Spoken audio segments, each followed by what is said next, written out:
Hey all, this is Mark at Omni Embedded, and we're going to go through Chapter C in the Vtrek training series. So we've completed installation in Chapter A, and Chapter B was kind of a long one, terminology and blocks. Chapter C is shorter, it's code set navigation. So the first thing I want to point out is that there's three major parts of any build in the Vtrek folder structure. In your source control database, you'll have the Vtrek source library, which on your local drive is going to be located at C Vtrek lib.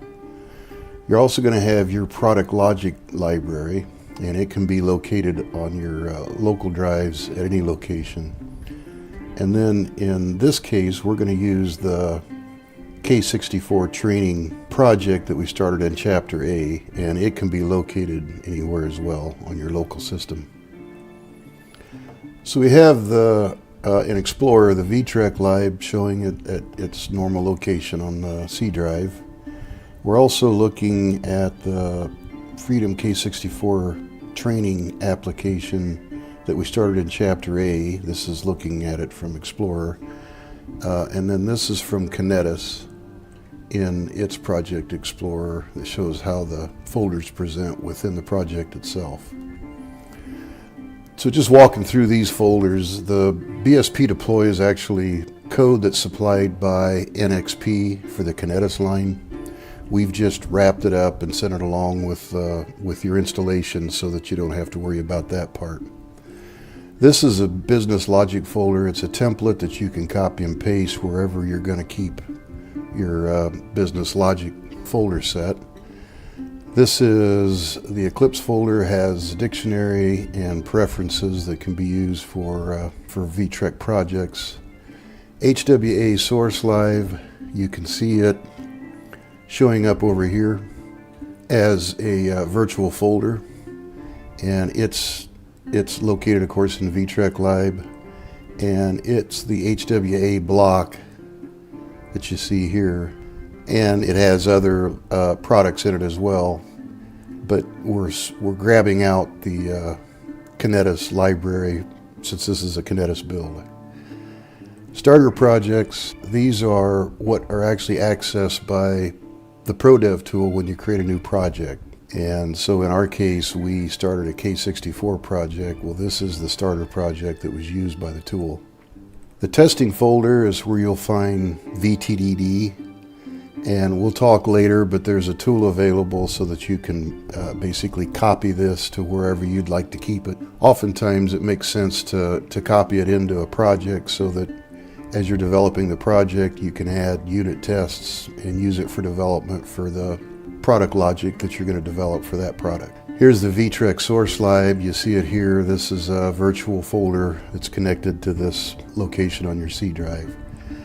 And then VT tools come with the package and they interact with builds. It also has your key file.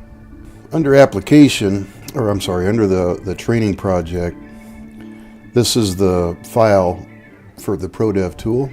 This just comes along. Since it's a K64 on the Freedom board, there's a schematic for it, for the Freedom board itself, and a pin diagram. These are just nice to have. In application, you're going to find a source folder that shows up here in the project itself. On the hard drive, the only thing that's under the source folder in reality is product logic.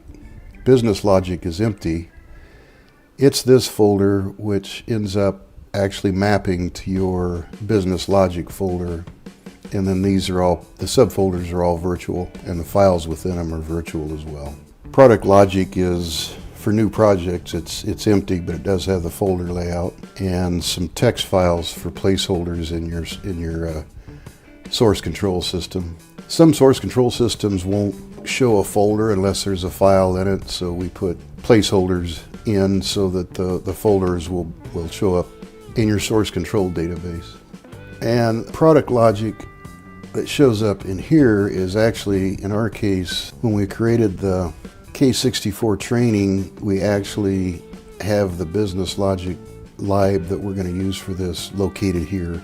It can be located anywhere, but it's this folder that's mapped out within the build itself.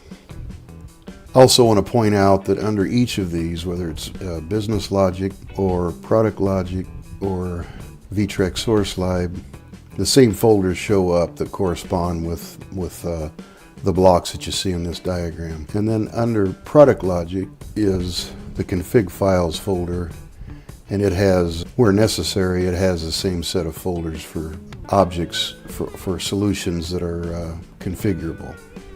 So since this is a new project, the only place that we really have folders right now, and also in our case the business logic folder is empty. In your case it won't be. You'll be placing components or developing components and putting them in that library. But you'll see the files in each one of these, and if you want to look at them actually on a Explorer view, you can go to the C Vtrek lib folder and you'll find them located in the Vtrek source lib there on your hard drive.